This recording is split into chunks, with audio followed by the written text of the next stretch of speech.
Hello, welcome to Hotline Live on this Monday evening. My name is Daniel Caw. I'm delighted to be joined by the one and only, the man, the myth, the legend, Keith Jackson. How's it going? Have we get wee Hotline Live uniforms on tonight or something?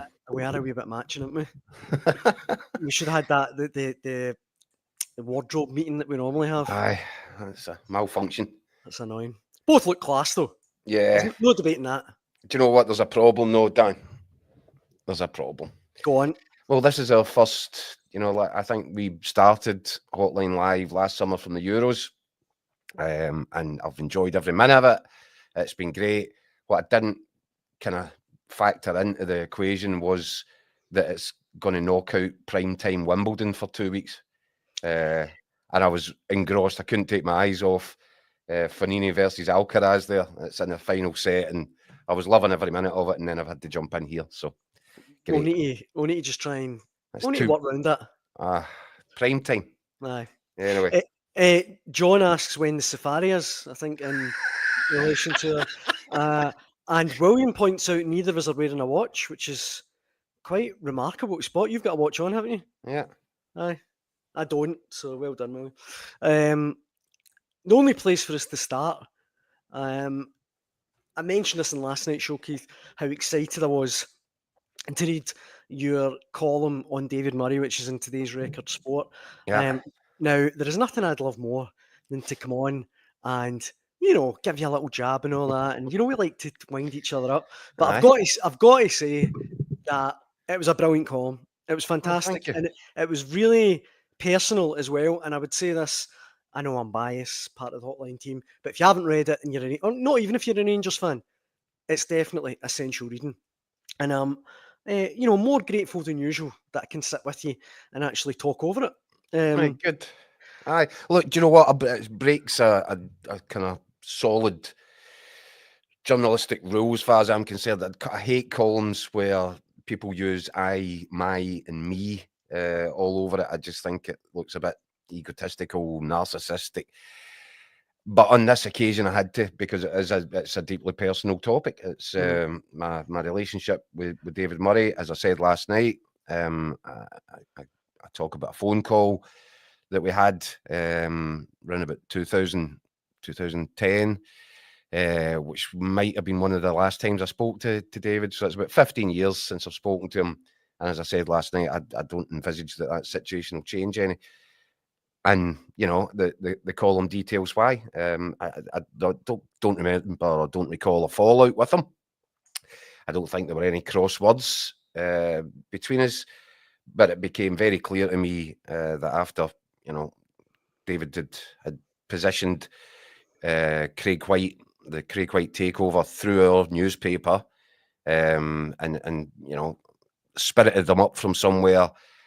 And I don't know how many times I've done a mea culpa and had to apologise for my part in that.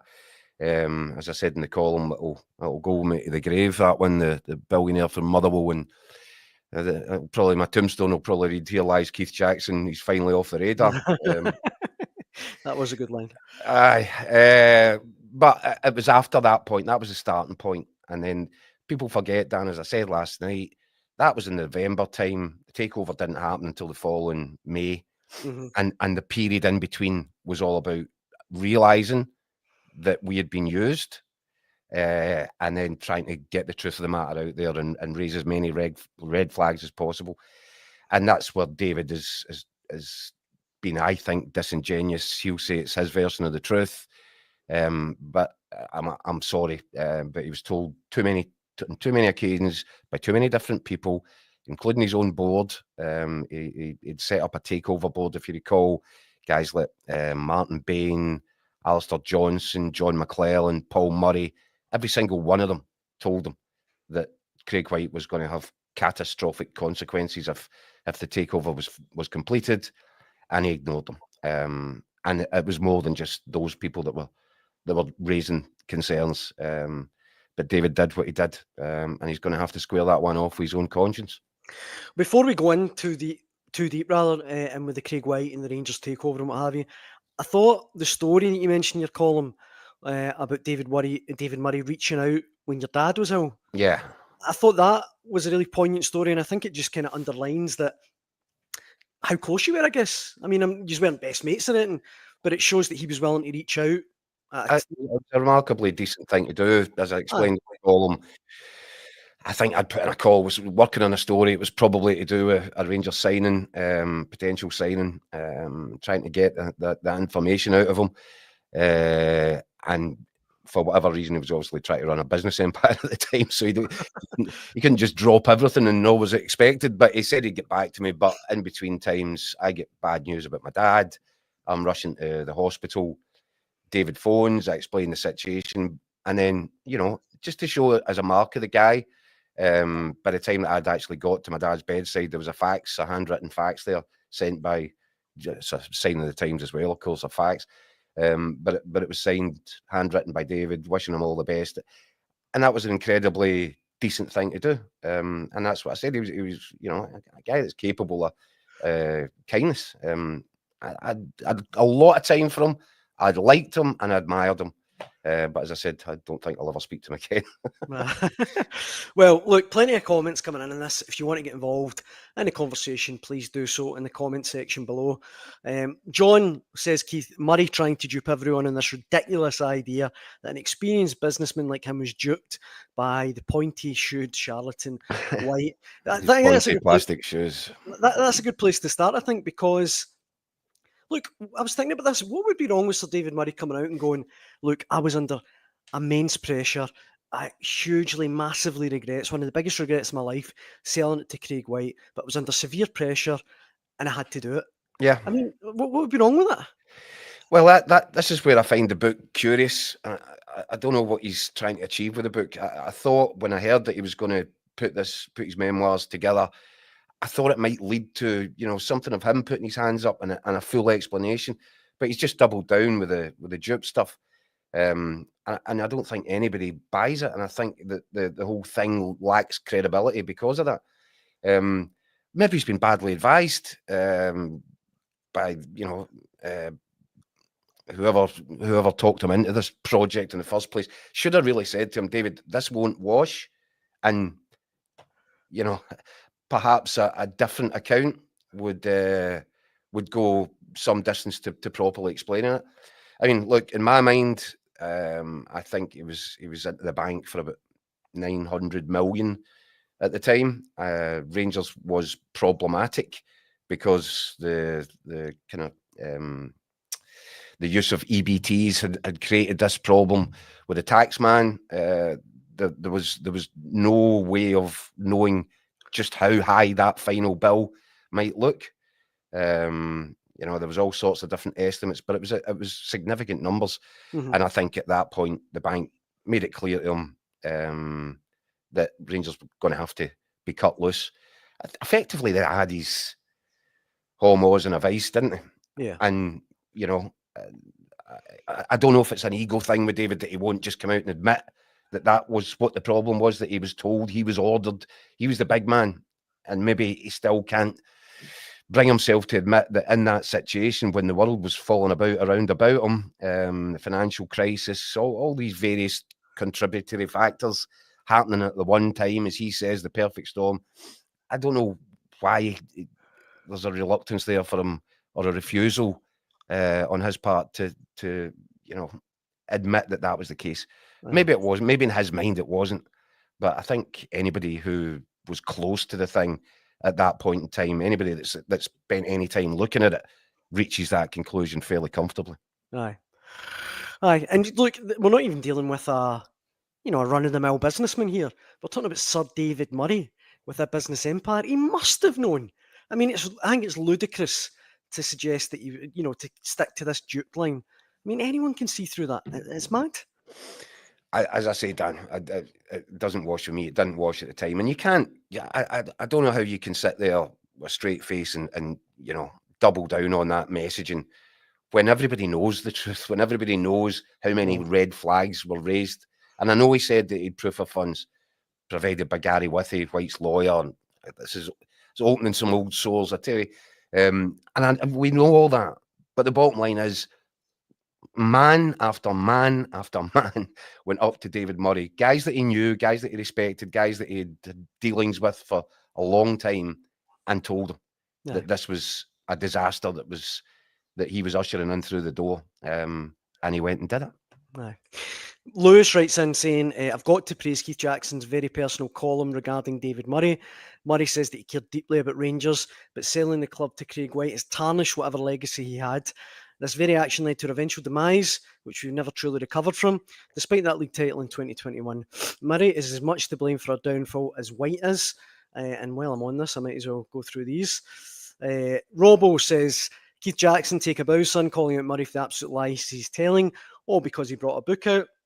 There'll be Rangers fans who fall for the Murray sob story, the very same ones that enjoyed all the glory but have suffered demotion to the bottom league as a result. And I wanted to get your take, Keith, on the first comment there from Lewis on Murray's legacy, because, look, lest we forget, Murray oversaw the most successful period in Rangers history. In many ways, was the catalyst for it for 9 in a row. It's sad. It's sad in many ways, Dan.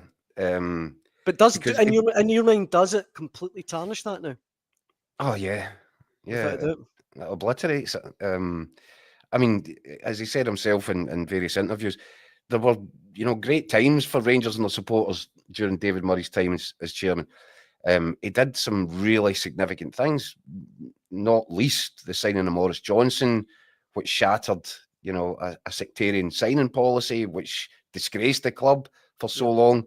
He dragged Rangers into the modern day by doing that, and it took a brave man to do it. It took a big man, and David Murray and Graham Souness were those guys. Maurice Johnson as well shouldn't be forgotten. But that look at how that changed the course of history, and how it's now no longer an issue. Rangers sign a Catholic player, nobody bats an eyelid, and quite rightly so. But only because David Murray did that back then.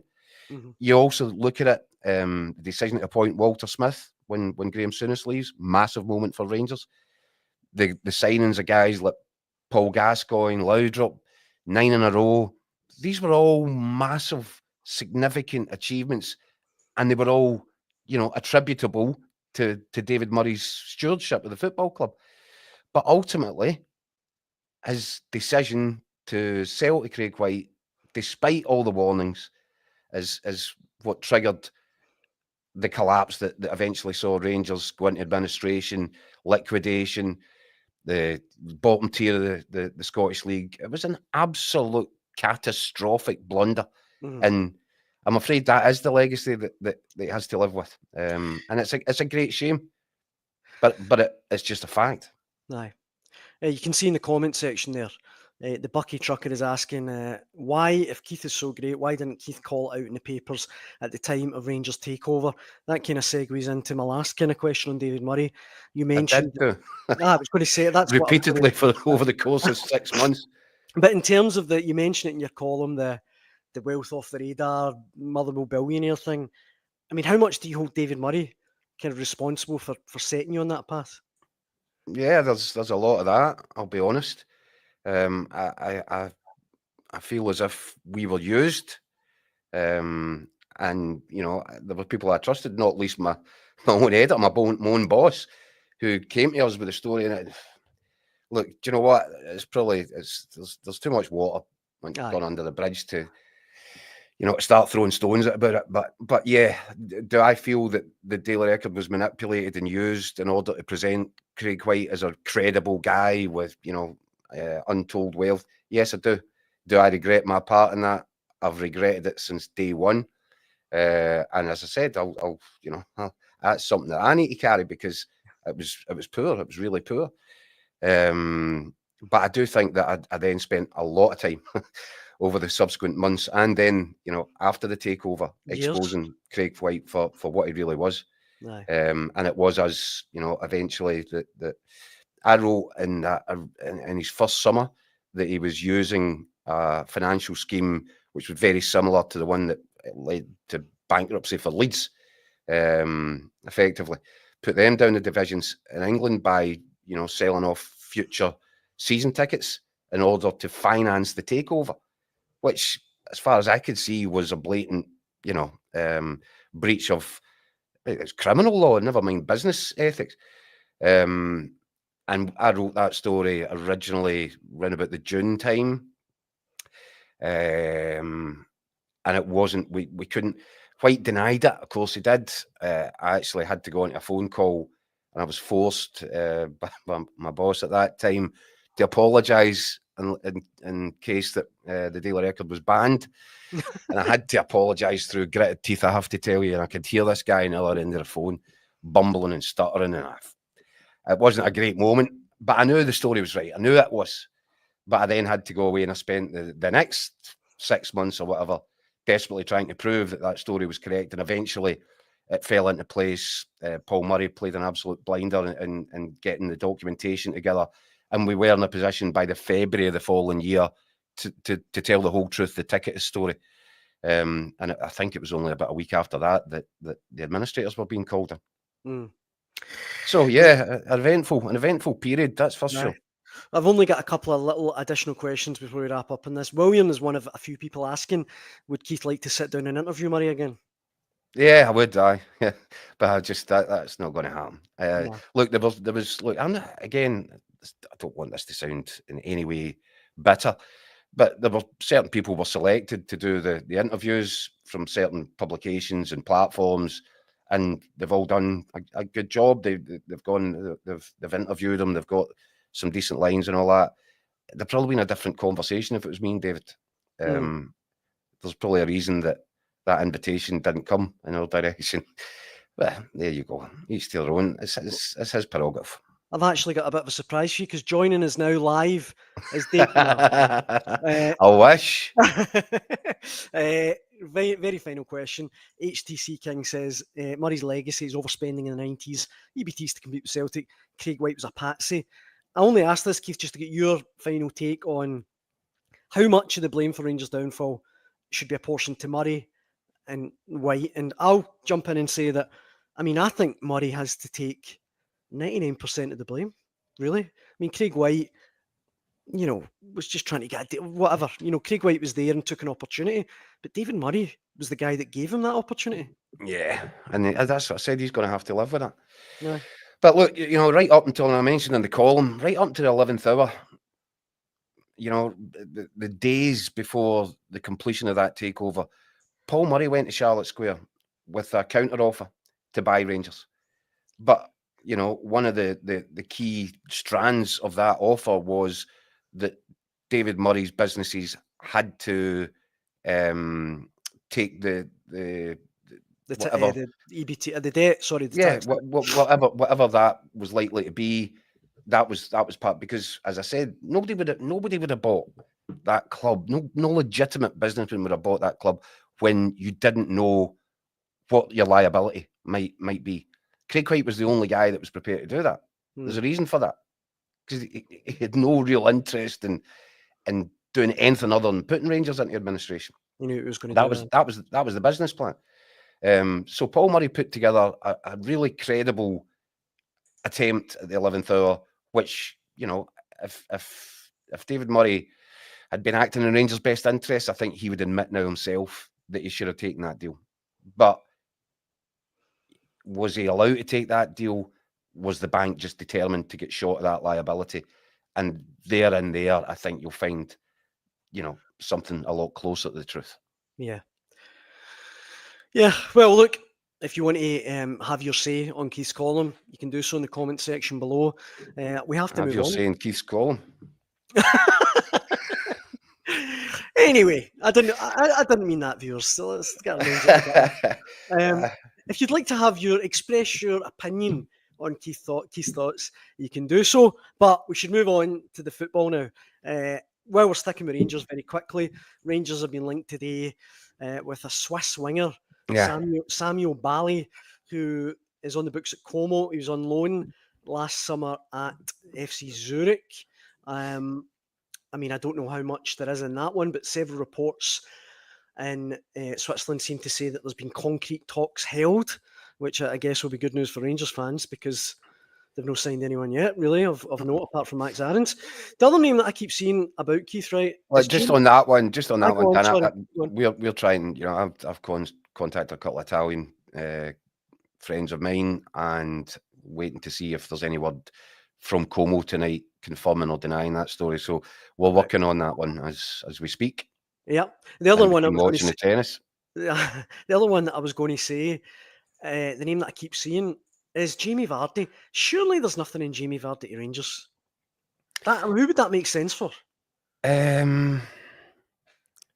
Well, it's funny. You had wee Scotty on last night talking about interviewing Jermaine Defoe. And Jermaine Defoe, although he was a ripe old age by the time he arrived at Ibrox, was still able to make a fairly meaningful contribution. And in the season that Rangers end up winning the title. Jamie Vardy, he's fit as a fiddle, fit as a butcher's dog, still a goal scorer, was playing in the England's Premier League just a couple of months ago. I think that, I could, absolutely, I could see it making sense. I mean, he's not the future, but he's a guy that guarantees you goals. That's the old expression, isn't it? And so, look, I don't know. It's one of these rumours that refuses to go away, isn't it? It's weird. You can understand why people might expect Russell Martin to be sort of in the market there. You could also understand, there is, because it's a name, Jamie Vardy's a huge name. So you wonder if the American owners are looking at that, saying, that there's a little bit of stardust, even though Jamie Vardy's at the wrong end of his career. Does anybody really believe that Jamie Vardy wouldn't come up here as long as he stayed fit? He'd help himself to a bucket load of goals. Our pal Gianni in the comments says, it'd be a signing in the, the shape of Defoe, which I think's a fair point. But he's 39 in January. Yeah, well, he's at a ripe old age, that's for sure. Aye. So you're not going to get another 3 years out the guy, but you might get 1 or 2. And as I said, Daniel, Rangers in a position, and I think anything like that is going to have to depend on what happens with the strikers that they do have. Auchenhowie already, and Cyril Dessers and Hamza Egerman. They might, if both of those players are to be sold over the course of the next couple of weeks, then Rangers have a bit of a firepower problem, don't they? So they'll have to look at all options in terms of what strikers are available and what they can do in the market between now and the Champions League qualifiers. Aye. I mean, reminded that Ronaldo's 41, of course. Your loyal Muppet says Vardy and Cody would lift this club off its knees. Now, Connor Cody was today pictured in pre-season training with Leicester City at their first day back training today. So, I mean, I wouldn't read too much into it, but it's certainly not going to be completed anytime soon, is it? I'm surprised by this one because it's obvious that Rangers want Connor Cody, right? We all know that. There's no secret to it. And I can totally understand why they want Connor Cody. I think he'll be a brilliant signing for Rangers. Why are they not just getting the deal done? I don't know why this one's dragging on. I know that he had TV commitments, obviously, at the start of the summer there. I'm surprised to see him going to Leicester, put it that way. I would have thought that deal should be far enough down the line right now for as soon as his TV commitments were over at the Under-21 European Championships, for him to be arriving in Glasgow, getting something signed and getting out in the training pitch with Russell Martin and his players, because if this one comes off, he's going to be a cornerstone of Russell Martin's side. You would want him, if you're Russell Martin, surely on that pitch as soon as possible, working on the way that he wants the game to be played. You really rate Cody, don't? I mean, not. Yeah. I'm not saying I don't, but you really rate him, don't you? Yeah, I think he's really a really robust, solid. First and foremost, he's a defender, and he loves defending. You can tell that in him. But he's also, he's good with the ball at his feet, distributes it well, can understand entirely why Russell Martin would have identified him. If he has, maybe Russell Martin's not identifying him. Maybe that's the recruitment team. But whoever it is, I totally understand why there's an interest in Connor Cody. What I'm struggling with is we've all known about it for quite a while. What was he doing at Leicester today? And what's the hold up? Yeah, Rangers really should be driving on that one, because how long have we been saying it now, Dan? Talking about running out of time. I know. We were saying that weeks and weeks and weeks, probably months ago, that Rangers are running out of time for this summer. Months ago. So a guy like Connor Cody, there's no real risk involved in that. You know what you're getting. If he's a priority, and I think he is, then I'm surprised. Let's just put it that way. I'm surprised that Rangers haven't got it to the situation where he's ready to arrive in Glasgow. Mm-hmm. Right, cutting across Glasgow, George says Celtic are stepping it up a level this year. And earlier today, Celtic announced their 4th summer signing. Callum Osmand joins from Fulham, 19-year-old striker. Obviously played in the Premier League 2 last year for Fulham. He's very highly rated. He never actually played for Fulham's first team, I think. But, I'm sure that if Brendan Rodgers has signed him, he'll be a player of some substance. Yeah, I think so. I think Celtic are quite excited about him. That's another one that, we'd known about for a few weeks. We fully expected it to be finalised. And there he is in his Celtic top, being paraded and ready to start, join in with the pre-season preparations. He's only 19, right? So he's I'm not sure, you probably would call him a project sign. Of course you would, because as you said, Daniel, I don't think you get any first team minutes with Fulham. But I think he's one that Celtic are clearly excited by. And just from picking up one or two things that's been said, it seems to me very much as if he thinks he's going to be really involved around the first team squad. He's not going to get popped out and play, with the kids. He's a member of the first team squad. He's expecting opportunities. And, Brendan Rodgers has obviously made it clear to him there will be a pathway straight into that first team if he's good enough. He'll get game time. So that'll be interesting to see. I've been saying, Daniel, I expect Celtic to sign 2 strikers this summer. Well, there's one in. I still think that there'll be a biggie, a significant sum spent on another striker. And then you're looking at it, you can play Maeda centrally, you can play him out left, which I think is what Brendan Rodgers has in mind. But you're getting real good options at that point. You've got a real good mix of options with Adam Maeda also at the club. Did you see, I don't know, I'm springing this on you a wee bit, but on TalkSport earlier today, Ali McCoist said that he reckons Celtic's big striker signing could be Dominic Calvert-Lewin, who's just been released by Everton. I think he's still only 29, but... Was it McCoist that started this rumour, was it? McCoist saying earlier today, and he said he's very scared about that because he thinks he'll bang in the goals in Scotland. I mean, look, off the bat, I'd imagine his wages would be right out of Celtic's price range, but... It would be difficult, yeah. That'd be a difficult deal to negotiate in terms of trying to give Dominic Calvert-Lewin the sort of money that he's used to in the English Premier League with Everton.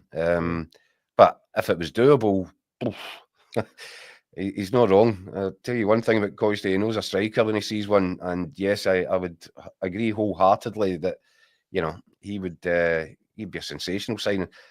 I don't know where the economics fit into that one. That'd be an obvious thing to say right off the bat.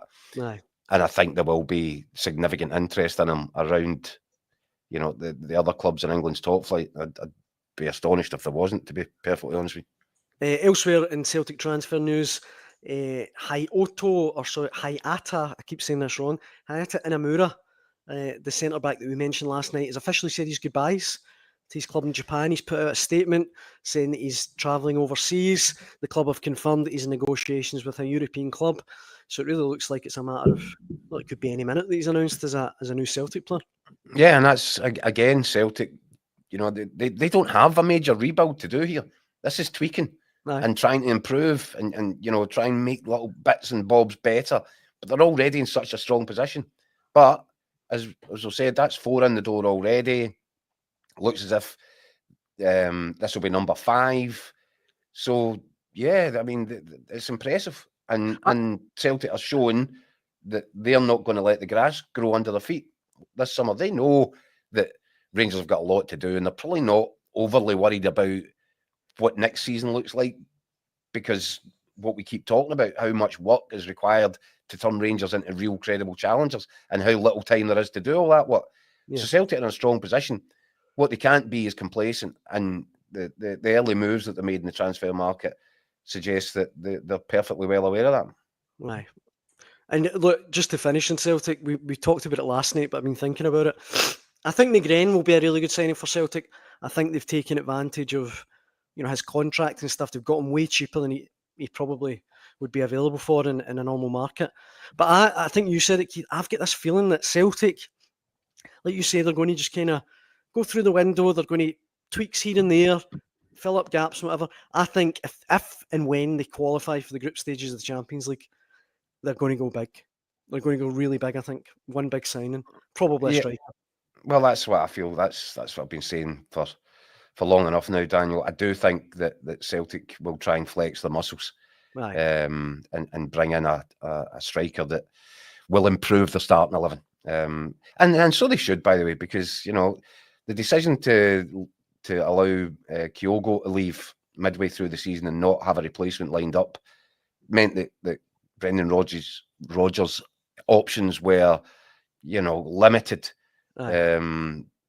for the second half of that campaign. So yeah, Callum Osmand's in. That's obviously a good first bit of business. He increases options for them. But yeah, I really expect a sort of a Kyogo replacement, if you like, to be found this summer.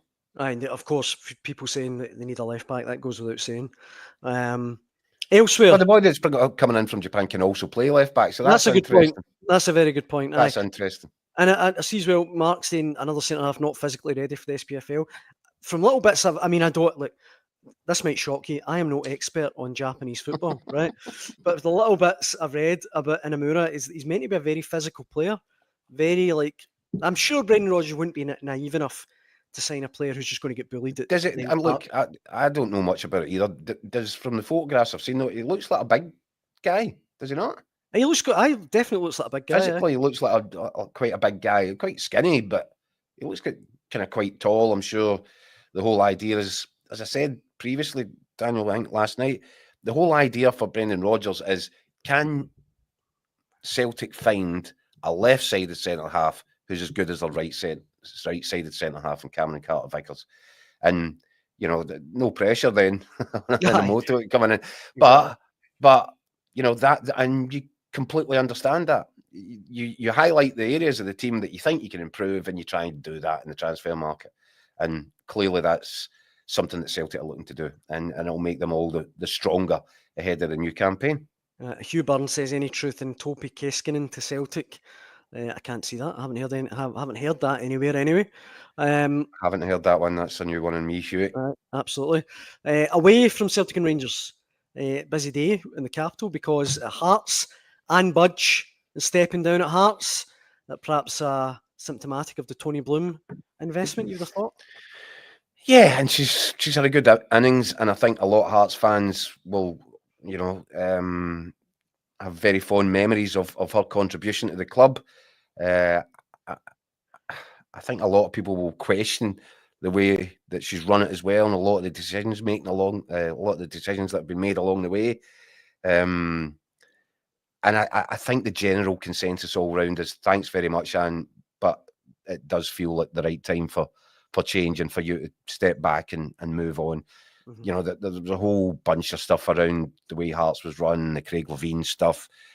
It didn't reflect great on Anne Budge in terms of her leadership. But look, let's get it straight. She was the person that stepped up at a time of crisis. Obviously, the Hearts fans financed it, but she played a huge role in securing the safety and the sort of future of Hearts at that moment in time, and so she deserves to go with fond farewells from the supporters, and I'm sure she will. But yes, I do think that this feels like the time for change, and there is change on the agenda. New manager, Tony Bloom's investment. It feels like the right time. But she leaves Hearts in a far healthier place than they were when she stepped over the door. That's for sure. The new main stand, everything about it. Hearts are set up now. They've been future proofed, and they're set up to have a real go at trying to have a wrestle around with Celtic and Rangers at the top end of the league. And Anne Budge has more than played her part in that, and it'd be churlish for anybody to say otherwise. And across the city, Hibs have announced a new CEO, Dan Burnett, who's going to replace Ben Kinsella. I don't really know what to say about this other Taking a than while, innit? it's taken a little while. That's what I was going to say about it. I dare say that Hibs and Hearts fans, particularly Hearts fans, will really just be keen to get some transfer news. We've got more comments today asking about Shankland. Another day goes by without Lawrence Shankland and any Hearts news, Keith. Yeah, I've been trying, obviously, like everybody else, try to dig around that, and it's like trying to get blood out of the stone at the minute. In terms of where Lawrence Shankland's head's at, it'll be interesting. I just wonder, you know, I did float the question to Scott McDermott last night. Did he think that Rangers should be at the table, having discussions about this and examining what it would take to get Lawrence Shankland? And you wonder, is there something, because this interest, willy won't hokey cokey stuff with Lawrence Shankland's been going on for quite a period of time now. I think the ship has probably sailed with that one. But Scott was adamant that he feels Rangers should be putting something on the table for Lawrence Shankland. Let's wait and see. Clearly, there's something that is stopping him from putting pen to paper on the offer that he's got from Hearts. And I find that strange, because I just felt, as I said, I think I used the phrase, it's already a happy marriage between Lawrence Shankland and Hearts. But with Derek McInnes, Hearts and Lawrence Shankland, it could be a marriage made in heaven. And for some reason, it's not getting over the line. So that'll be interesting. As I said, there's top level secrecy around the whole thing. Really difficult trying to get information, and with stuff like that, it makes you always wonder: is there something that we haven't quite seen yet? Has somebody not showed their hand? So that is one that we'll continue to try and batter down the doors on over the course of the next few days, because you would imagine that it must be one way or another getting really close to decision time now for Lawrence Shankland. He needs to pick someday, and he needs to go and start preparing for the new season. So, you would expect that a decision will need to be made, I would have thought, within days. Well, I mean, today's the last day of his contract. He's officially without a club from tomorrow. So, hopefully, even from a fitness point of view, he needs to get training. Yeah, I think the sooner you get these things sorted in your own mind, for no other, for nothing else, then you get settled, you get your head around what move it is that you're making, if you're making a move at all, and then you get down to business and get working out in the training pitch, and get used to whether it's reunited with your old teammates or ingratiating yourself and getting used to a new set of teammates someplace else. But one way or another, you would anticipate that a decision will have to be made imminently. And I would have thought probably before the end of this week. You were getting a wee bit too much praise for your column earlier, Keith. So I thought we'd finish with this comment. Curry says, "Daniel, can you tell Keith to remove those bloody sunglasses? This is no Britain's Got Talent. He's doing his best Simon Cowell impression. Jeez." Don't shoot the messenger. Where else am I supposed to put them? Seriously. I know. I don't have any pockets then like this. Can he win? I know. Can he win?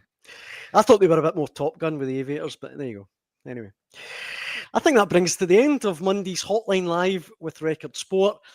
Thanks so much for all of your comments and questions. We really appreciate it. We'll be back to do it all again at 6 p.m. tomorrow.